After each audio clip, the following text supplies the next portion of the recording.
آپ صلی اللہ علیہ وسلم کی عمر کا 35واں سال تک ایک زوردار سیلاب آیا جس سے خانہ کعبہ کی دیواریں پھٹ گئیں۔ یہ دیواریں ایک بار کعبہ میں آگ لگ جانے کی وجہ سے پہلے ہی کمزور ہو چکی تھیں۔ اب قریش مجبور ہو گئی کہ ازسر نو تعمیر کریں۔ اس موقع پر انہوں نے فیصلہ کیا کہ اس تعمیر میں صرف حلال مال ہی خرچ کریں گے۔ چنانچہ رنڈی کی اجرت، سود کی دولت، کسی کا ناحق لیا ہوا مال اس میں استعمال نہیں کریں گے۔ انہیں خانہ کعبہ گراتے ہوئے بھی ڈر لگ رہا تھا کہ مبادا اللہ کا عذاب ٹوٹ پڑے۔ بالآخر ولید بن مغیرہ نے یہ کہہ کر ڈھانا شروع کر دیا کہ اللہ مصلحین کو ہلاک نہیں کرتا۔ جب لوگوں نے دیکھا کہ اسے کچھ نہیں ہوا تو انہوں نے بھی ڈھانا شروع کر دیا اور حضرت ابراہیم والی بنیاد تک گرا ڈالا۔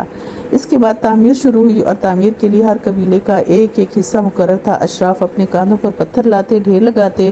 رسول اللہ صلی اللہ علیہ وآلہ وسلم، آپ کے چچا عباس بھی پتھر ڈھو رہے تھے۔ تعمیر کا کام باقوم نامی ایک رومی معمار کر رہا تھا۔ چنانچہ مال اتنا نہ جمع ہو سکا کہ عمارت حضرت ابراہیم علیہ السلام کی بنیادوں پر مکمل کی جاتی، اس لیے شمال کی جانب سے تقریباً 6 ہاتھ چھوڑ کر اس پر ایک چھوٹی سی دیوار بنا دی گئی تاکہ علامت رہے، اور یہ کعبہ کا حصہ ہے، اس کو حجر اور حتیم کہتے ہیں۔ جب دیوار حجر اسود تک اٹھ چکی تو ہر سردار نے چاہا کہ وہ حجر اسود کو اس کی جگہ رکھنے کا شرف حاصل کرے۔ اس پر سخت جھگڑا کھڑا ہوا جو 4-5 روز جاری رہا اور قریب تھا کہ حرم میں خون خرابہ ہو جاتا، لیکن ابو امیہ نے سب سے زیادہ عمر رسیدہ تھا یہ کہہ کر فیصلے کی ایک صورت پیدا کر دی کہ مسجد حرام کے دروازے سے جو شخص پہلے داخل ہو اسے اس جھگڑے کا حکم یعنی سردار مان لیں۔ لوگوں نے یہ تجویز پسند کی۔ اللہ کی مشیت دیکھیں کہ اس کے بعد سب سے پہلے جو شخص داخل ہوا وہ نبی کریم صلی اللہ علیہ وآلہ وسلم تھے۔ قریش نے دیکھتے ہی کہا وَهَذَا الْأَمِينُ رَضِينَاهُ هَذَا محمد، یہ محمد ہیں جو امین ہیں، ہم ان پر راضی ہیں۔ پھر آپ صلی اللہ علیہ وآلہ وسلم ان کے پاس پہنچے تو آپ کو تفصیل بتائی گئی۔ آپ نے اس کا حل نکالا کہ ایک چادر لی، اس پر حجر اسود رکھا، سب سرداروں سے کہا کہ اس کا کنارہ پکڑ کر اوپر اٹھائیں۔ سب نے ایسا ہی کیا۔ جب چادر حجر اسود کی جگہ تک پہنچ گئی تو آپ نے اپنے مبارک ہاتھ سے حجر اسود کو اس کی جگہ پر رکھ دیا۔ یہ اتنا عمدہ فیصلہ تھا کہ اس پر سب خوش ہو گئے۔ حجر اسود زمین سے 1.5 میٹر بلندی پر ہے اور دروازے تقریباً 2 میٹر بلندی پر۔ قریش نے اسے اتنا اونچا اس لیے رکھا تاکہ ان کی اجازت کے بغیر کوئی شخص کعبہ میں داخل نہ ہو سکے۔ دیواریں 18 ہاتھ بلند جبکہ 9 ہاتھ تھیں۔ اندرون کعبہ 2 قطاروں میں 6 ستون کھڑے کیے گئے ہیں اور 15 ہاتھ کی بلندی پر چھت بنائی گئی ہے۔ پہلے نہ ستون تھے نہ چھت۔ آپ صلی اللہ علیہ وآلہ وسلم بچپن ہی سے سلیم العقل، پاک دامن اور بھرپور قوت کے مالک تھے۔ جوانی اور پختگی کا زمانہ آیا تو آپ کی خوبیاں اور نکھر آئیں۔ آپ درست سوچ، صحیح نظر اور بہترین اخلاق اور عمدہ عادات کا سب سے بہترین نمونہ تھے۔ سچائی، امانت، مردانگی، شجاعت، عدل اور حکمت، زہد اور قناعت، بردباری اور عفت، صبر و شکر، حیا اور وفا، خیر خواہی اور تواضع سب میں ممتاز تھے۔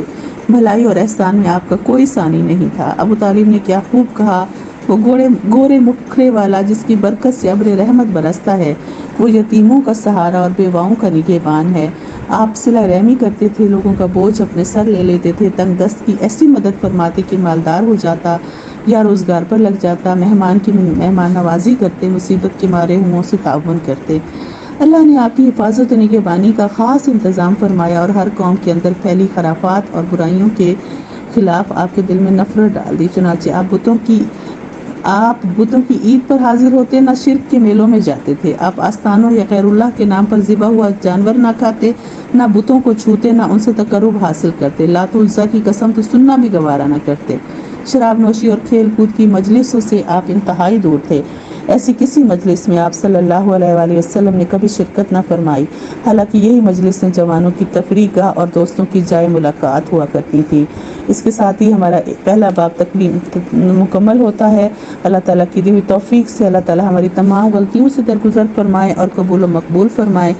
اللہ تعالیٰ سے دعا ہے کہ یہ جو ابھی اینڈ میں ہم نے نوجوانوں کی خصوصیات دیکھی، اب آپ دیکھیں کہ اتنا خوبصورت ایک مقولہ ہے کہ در جوانی توبہ کردن شیوہ پیغمبری، جوانی میں توبہ کرنا اور دین کی طرف راغب ہونا اور اپنے پیارے حبیب صلی اللہ علیہ وآلہ وسلم کا بہترین امتی بننا، یہ سب چیزیں اللہ تعالیٰ کو بے حد پسند ہیں، کیونکہ روز قیامت یہ بھی پوچھا جائے گا کہ کہاں گزاری اور کن کاموں میں گزاری۔ 5 سوالات ہیں یہ، اور اس کی ہمیں تیاری کرنی ہے انشاءاللہ العزیز۔ دوسری بات یہ ہے کہ اللہ تعالیٰ ہم سے راضی ہو جائے اور ہماری غلطیوں پر ہمیں نہ پکڑے، اپنی رحمت سے بخش دے۔ ہدایت ایسی چیز ہے جو مانگے کے بغیر نہیں ملتی۔ اللہ تعالیٰ نے سب کچھ دنیا میں کافروں کو بھی دیا ہے اور مسلمانوں کو بھی دیا ہے. نام کے مسلمان ہیں، چاہے جیسے بھی ہیں، جس طرح کے بھی ہیں، سب کو اللہ نے بہت بہت بہت نعمتوں سے نوازا ہے. مگر ہدایت ایک ایسی چیز ہے جو بن مانگے نہیں ملتی. تو ہمیں اللہ تعالیٰ سے ہمیشہ صراط مستقیم کی دعا کرنی چاہیے، جو کہ ہم سورہ فاتحہ میں نماز میں پڑھتے ہیں، اور اس کو ہمیں غور سے پڑھنا چاہیے. اہدنا الصراط المستقیم.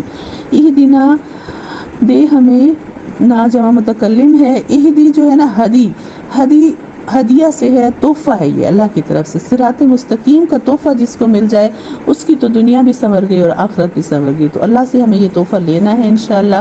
اللہ تعالی ہم سب کو توفیق عطا فرمائے. اور جو غفلت برتے گا تو پھر وہ اللہ تعالیٰ تو غنی ہے، اللہ تو بے نیاز ہے. تو اس پر دیکھیں نا، ایک طرز تغافل ہے سو وہ ان کو مبارک، ایک عرض تمنا ہے سو ہم کرتے رہیں گے.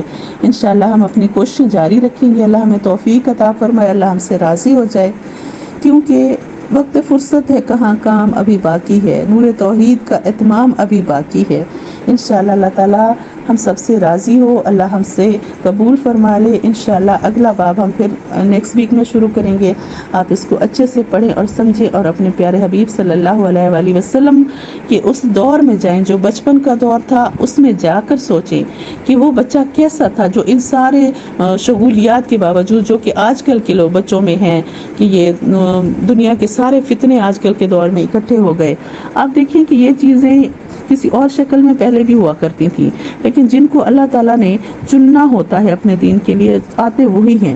لہٰذا ہمیں کوشش کرنی چاہیے کہ ہم اللہ تعالیٰ کی مانیں اور اللہ کے رسول کی مانیں، اور ہم جو ہیں حزب اللہ بن جائیں، اللہ کے گروہ والے بن جائیں، اور حزب الشیاطین نہ بنیں، اور برے دوستوں سے اور ہر برائی سے اللہ تعالیٰ ہم سب کو محفوظ رکھائے.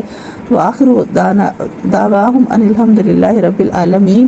اس کے ساتھ میں اجازت چاہوں گی. رات کے 2 بج چکے ہیں اور بہت ٹائم ہو چکا ہے. اللہ قبول و مقبول فرمائے. جزاک اللہ خیرا کثیرا. السلام علیکم ورحمۃ اللہ وبرکاتہ.